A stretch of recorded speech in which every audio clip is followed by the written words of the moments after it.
So they're controlled by... Do you ever see that? Of course you've seen it. I shouldn't even ask you. That documentary, The Corporation? Yes, great. That's a frightening documentary where it talks about how corporations basically act like sociopaths, and that because of there's a gigantic diffusion of responsibility when you have all these people doing something that's... Yeah, it's compartmentalized, and so they all share the blame. None of them stab the people in the heart themselves. They collectively do it with blinders on, and so... And they say it's all for business. And then you... it in business, in the name of business. I agree, and then you can't ever stop them because you go punish one of them, but it's the cellular organization, kind of like what you said an hour ago or 45 minutes ago, that it's this communal thing, and so you can't ever beat the whole compartmentalized system because you can only attack certain pieces of it. Right, and there's so much vested interest in keeping that corporation alive. There's so many mortgages attached to that corporation. There's so many kids that are in private school attached to that corporation. There's so many, credit card bills. They want to keep that organization alive. That's a giant community.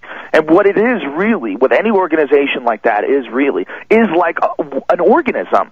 It's like we have this gigantic organism that's the human race, and inside we have little substructures.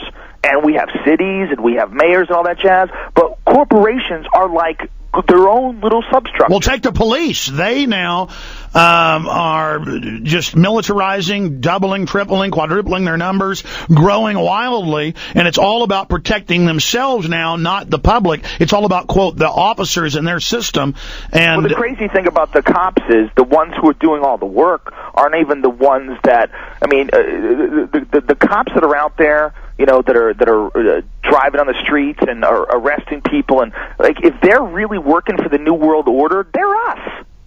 They're getting screwed more than anything. Oh, I agree. I say they're that. Being forced. They're not making money out of it. It's not like cops are getting rich. No, I agree. Being a cop is a dangerous job. They do it for the system. There's a lot of scumbags out there. Yeah, well, most cops mean well, but have been given a false template. They believe when they take a teenager to jail for some marijuana that it's a good thing. But I think because of the fact that most cops mean well, I think ultimately it's going to be very hard to have a police state because they'd be policing their own people. They'd be policing themselves. Well, Joe, I got stories here. Family. I got stories here where a woman's drinking a glass of water in a wine glass with her child, and after going to the dentist, and they pull her over in Phoenix and go ahead and take her to jail. And she might have been a douchebag.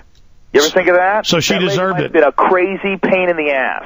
They might have pulled her over, and she might have said a bunch of dumb stuff and yelled at the cop. And so she deserves it? She might have been drunk. She might have been doing coke. She might have smoked a joint. Who knows? I don't know that lady. She might be a mass murderer, executor. But let me tell you something. Every time I get pulled over by cops, you know what I say?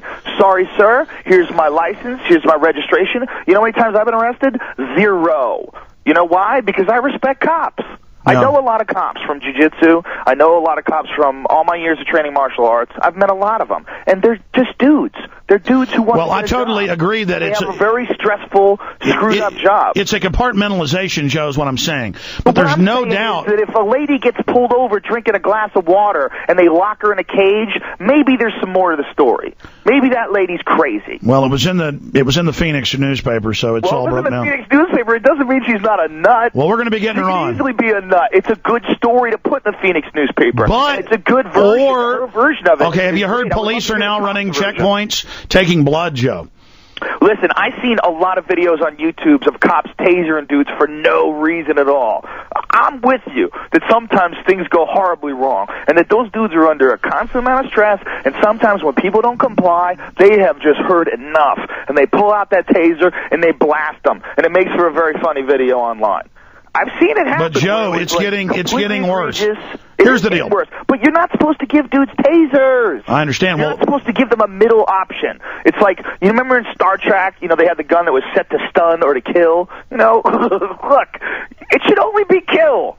All right? You shouldn't be spanking people. I mean, people aren't children. I agree. You don't spank kids and you don't taser people. Joe, I want to shift gears. Take someone out is if they're dangerous, and you should kill them. You should just blast them. Joe Rogan. Off the planet. Joe Rogan, JoeRogan.net. I want to get Burmison in for a minute because he's a big fan of Ultimate Fighting, big fan of yours, and he was one of the guys that made Loose Change. Go ahead and say hi to him. Hey, Joe. How you doing? What's going on, man? You want to say anything about 9/11 to him? I just wanted to check out, he should check out the Amalgam Virgo document. He talked about the Northwoods document, but Amalgam Virgo was the drill that they ran in June 1st and 2nd of 2001, where they actually drilled ramming a hijacked airliner into the Capitol building while other attacks were going on. And the World Trade Center and Pentagon. Yeah, and it had a second part where they were actually going to do live fly hijack exercises where they were going to have FBI agents on deck with a flight crew and then divert the planes to Alaska. So yeah, and then tell him, which is in Northwoods, but tell him Springman, the head of the embassy, the head was told these are U.S. government agents. Let the hijackers back in. Yeah, well, we just interviewed him again for this new film. Yeah, in the new film Fabled Enemies, we have J. Michael Springman, who was the consulate at Jeddah in the visa department. And his job was to give people visas or not give people visas. And his thing was he was not giving a lot of these people visas, and then his superiors would be like, "No, you need to give them a visa." And he was like, "Why?" And they'd say, "Well, it's national security purposes." And then he talked to some of his buddies at the CIA, and they let him know that this was actually a program to bring Islamic militants into the United States to work with their asset, Osama bin Laden. And the interview's just awesome. Now, did you just hear that, Joe? Yes, I did, and that's if that's true, that's really scary. And you know what? I believe it probably could be true very easily. Now, here's my question, though. If there is something like this that happens, say if 9/11 was this gigantic staged act and that they had set it up in advance and somehow or another had rigged the gigantic building so that they would, be, what is it, thermate, so it cuts through the middle and it brings the buildings down, that's the speculation, right? Yes. How many people had to be involved? About 100. We broke it down to about 120. Stay there. We're going to talk behind the scenes for Infowars.com, folks, and for people watching at PrisonPlanet.tv with Joe Rogan. Then we'll be back for another 5-minute segment, another 5 after that. Then he's going to ride shotgun with us with Vincent Bugliosi. Stay with us. This is the GCN Radio Network. Again, we'll continue behind the scenes right now.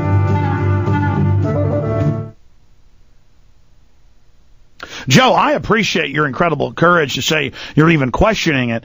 But what I'm telling you is this was the head of the embassy, and there's another guy who was the head of another embassy section in Canada, not just in Saudi Arabia, saying they were told, hey, these are government agents, assets, let them in. And we're talking Muhammad Atta. Well, one of my favorite things about that Alex, is that the FBI had two of these guys staying with an asset. In other words, Khalid al-Mihdhar and Nawaf al-Zahami were actually staying with an FBI informant that was handled by an agent named Stephen Butler. And that was in San Diego. Yeah, he was living with them in San Diego. Now, the official line is that they didn't even know that they were on the terrorism watch list till about 2 days after the attack because they were in the United States illegally. But then you find out about Able Danger, and two of these guys, the two guys that were living with the FBI informant, were two of the guys that Able Danger had actually identified. Joe, here's what happened. These were government agents. We know they even did mock drills. That's what James Woods saw. They got on board. Nerve gas was released. The few real calls we've got off airphones are the stewardesses going, I can't breathe. Something's in here. And then they were remote controlled, sir. We know. Have copies of those things? Yeah, I mean, we've got the transcripts. The government's released it and said, There's the MP3s are out there. You can listen to some of the In fact, I've heard one of them with a lady going, MP3s out there of these women. Yeah. Can't breathe. They basically say that there's gas in the back and that they're having trouble breathing. They're pretty short conversations. What do you guys think happened? Do you believe that it was a remote-controlled airplane? We know. These guys were U.S. government agents. Case closed. The government all goes... they were government agents, protected, brought in. They were doing drills of takeovers. The government was having drills, not just in June, but the day of the event. They get on board. Nerve gas is released. They flip all the transponders off and remote control them in. Well, Joe, we were actually able last August to get NORAD's tape so we could listen to what they were hearing. And then you got arrested for that. They then came and SWAT teamed you. Yeah. Well, that did happen, but whatever. Basically, they had about 20 different hijackings that day. You just whatevered a SWAT team arrest? Yeah, they came and grabbed Corey because they were on base. They scanned the place. How big are your balls? Well, whatever. Whatevered a SWAT team arrest. Well, yeah, they came with machine guns, whatever. What? That's just life, Why man. Are you making these documentaries, dude? I'm not sure if you really recognize what's going on here. Someone's got to do it. But I do want to point out, again, they had other hijackings. They had hijackings coming out of Canada. After the Flight 93 was down, they called up Cheyenne Mountain and said, hey, you need to turn off these inputs on the drills because we can't tell which planes are actual hijackings. They had a hijacking out of Korea Airlines. They had a threat against Air Force One that day. Somehow these supposed hijackers had gotten all the secret codes to the NSA, the Secret Service, the FBI, the CIA that morning. Joe, I'll tell you what, we got Bugliosi coming on for like 30 minutes. Joe has graciously said he'll stay with us a whole other hour. Why don't you come in after he's gone? You got it. Okay, here we go live.